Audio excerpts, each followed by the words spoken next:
I treat the girl like this. I want this. Why would God want me? I just told God I wouldn't do A, B, C, and I just did. He doesn't want me. That's what Megamind thought too. Wait. But there's number two. And remember, it's either you that needs this or a friend that needs this. This is important. Number two, Megamind didn't believe that the good side was the good side. He didn't believe that it would make him happier. And there's someone in this room that thinks, God, it's just a set of rules still.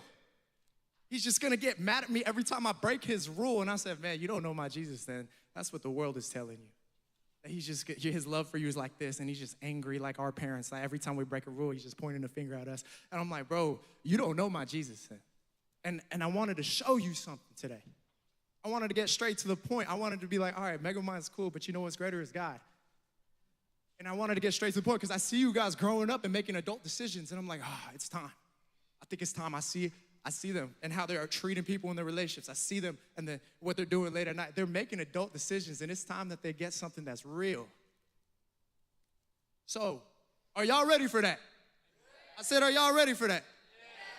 So there's two things. One, we think we're too far gone from God. God doesn't want us. He's just so angry with us. We just told him we wouldn't do A, B, or C, and we just keep doing it. And he wouldn't want my lifestyle. And then two, we think that, man, what I'm doing, how I treat this girl is better than what God says. I know all these people say God's supposed to make me happier, but how he makes me feel is so much happier. And how I treat this relationship is so much better than what you say. You're just trying to take this away from me. What I do at night and what I look at when I'm addicted to, oh my goodness, this is way better. It's giving me so much joy right now. And I don't see what you're saying. It's not going to make me happy. And how I talk behind people's back, I connect with so many people. There's no way what you're saying about not talking about, no way. I don't believe what you are saying is going to make me happier. It's just a bunch of rules, bro. Get out of here, God. Don't control my life. I'm already controlled that home. I'm already controlled that school. Get out of here. I don't want no more. That's what Megamind thought. And it's like, yeah, Megamind's a fun movie, but there's some deep meaning to it. And I'm going to get straight to the point. Y'all ready?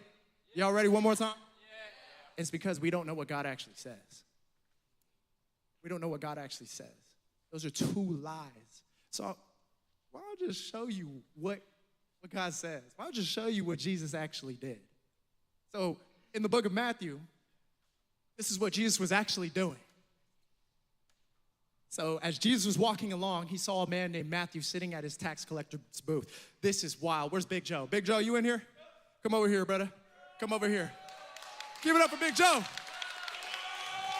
We're going to bully someone today. This is Big Joe. He represents the Romans, the big, strong government. He just came and he took over the government. He took over the Jews, all right? So back in the day, he was taking money from all the Jews. This is what was going on in this context. You guys need to understand this. This is why this guy was hated. So he's one of the Roman soldiers, and my name's Matthew. I'm a tax collector, and I'm a Jew, and he just came to oppress the people.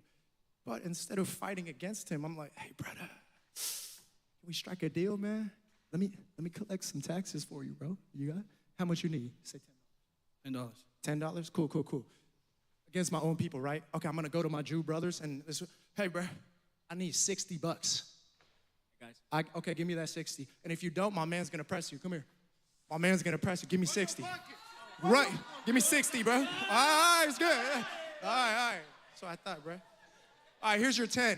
And I'll pocket the 50. And this is supposed to be my boy. No, we boys, right? You're supposed to be my boy. They were hated. They were hated back in the day. They're like, you're supposed to be fighting against the Romans, not working for them. And then, while the Jews are struggling with finances, I'm over here living it up because I got so much money now. And I'm hanging out. And we chilling. Thank you. Give it up for Joe one more time. Front double bicep, real quick. Front double bicep. Yes, sir. Okay, get off the stage. Go home. Goodness. All right, so that's what's happening with the tax collectors. And he passes by this tax collector's booth. Matthew's sitting there, and this is what happens. Jesus says to this tax collector that everyone hates. Jesus is a Jew, and he says this, follow me and be my disciple. So Matthew got up, and he followed him. Oh, wait, whoa. But God, we thought God doesn't like dirty sinners. We thought that you had to be good to go to Jesus. Hold on, wait, what? And it goes on to say this. Later, Matthew invited Jesus and his disciples to to his home as dinner guests, along with many tax collectors and other disreputable sinners. Remember, this is like a big mansion probably. This dude's rich. And now there's a bunch of sinners hanging out with Jesus. Yeah, now I'm confused. I thought God didn't want me. I thought God didn't want those type of people. Hold on, wait. But when the Pharisees saw this, they asked the disciples, why does your teacher eat with such scum? Now, Pharisees, this is super important. Pharisees were religious leaders. But this is the importance of Pharisees. Pharisees were those church people that said they loved God, but with their heart they didn't. Pharisees were those people that said, I love God, and their actions did something else. They were those people in church that said, it's not that bad. Like, I'm good. Like, just look what I'm doing at church. And then in their heart behind closed doors is like, And I think modern day Pharisees is like this. God, just, it ain't that bad, bro. Just let me do this. Just turn away real quick. Don't look at me while I do this. It ain't that bad, bro. Trust me. I think that's what a modern day Pharisee looks like. And I'm like, I go to church, bro. It's good. I follow God, you know? I think that's what I wear my cross, bro. I wear my earrings. I go on Sunday. You know, I pray before I go to sleep. Don't trip. But let me live my life. I think that's a modern day Pharisee. And look, this is how Jesus treated the tax collectors and those church people. He said this. When Jesus heard this, he said, healthy people don't need a doctor. Those Pharisees don't need a doctor because the Pharisees were like, Jesus, why are you hanging out with these dirty sinners? And he said, healthy people don't need a doctor. Sick people do. And then he added, now go and learn the meaning of this scripture. I want you to show mercy, not other sacrifices. He's saying, I want you to be outward with your actions and not just show what you're saying. I don't want you to show outward stuff. I want to show your heart. And because the Pharisees were just showing face and they weren't really showing what they could do. And he was saying, for I have come to call not those who think they are righteous, but those who know they are sinners. Here's the main point. I told you I'll talk to y'all like adults. I said there's someone in your life, and maybe it's you, that thinks they are too far gone from God.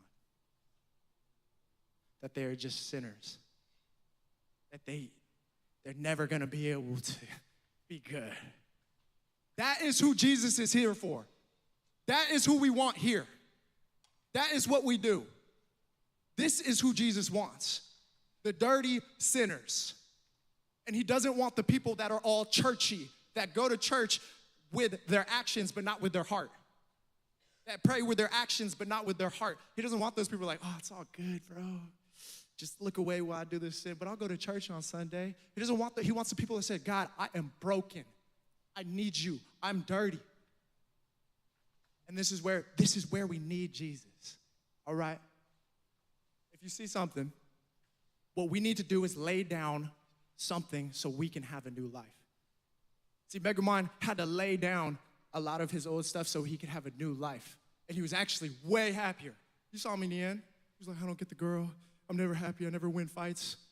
He was way happier when he followed a new life. There's something in your life that is holding you back and holding you down.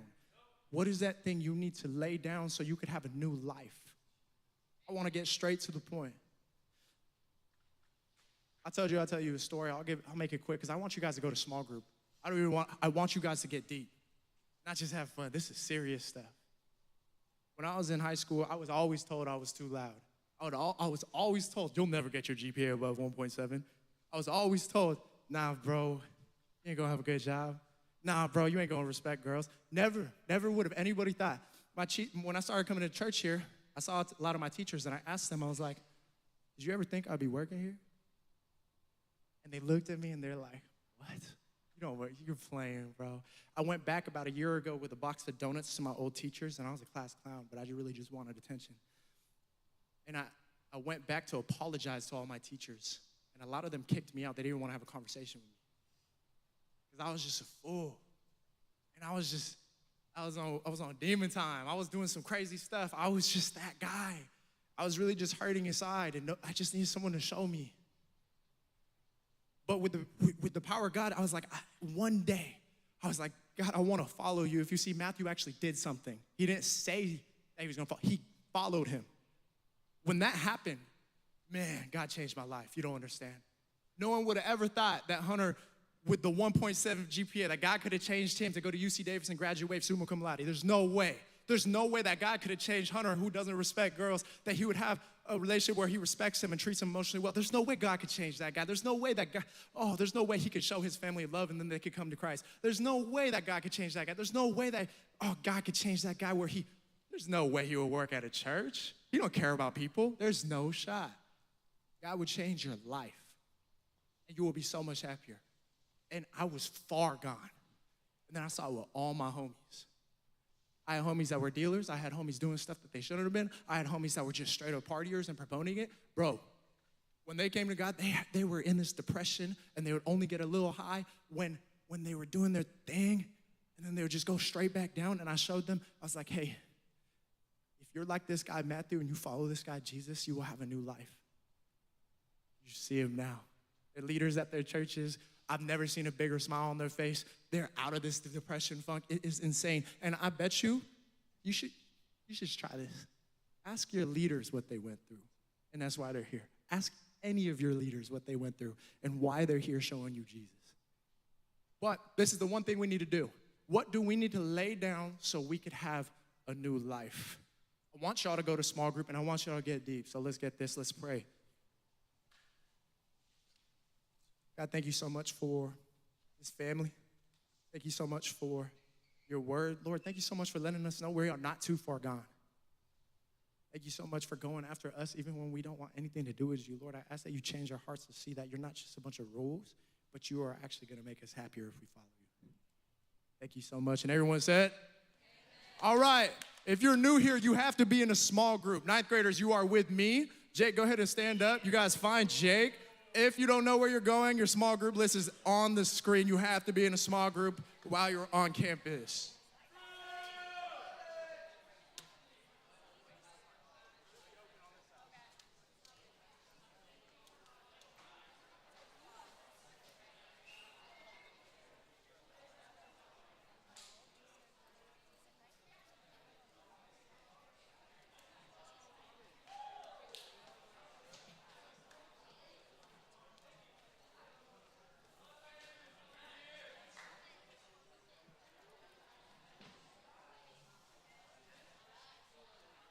Ninth grade girls, you're going to be with Kat in the next steps room.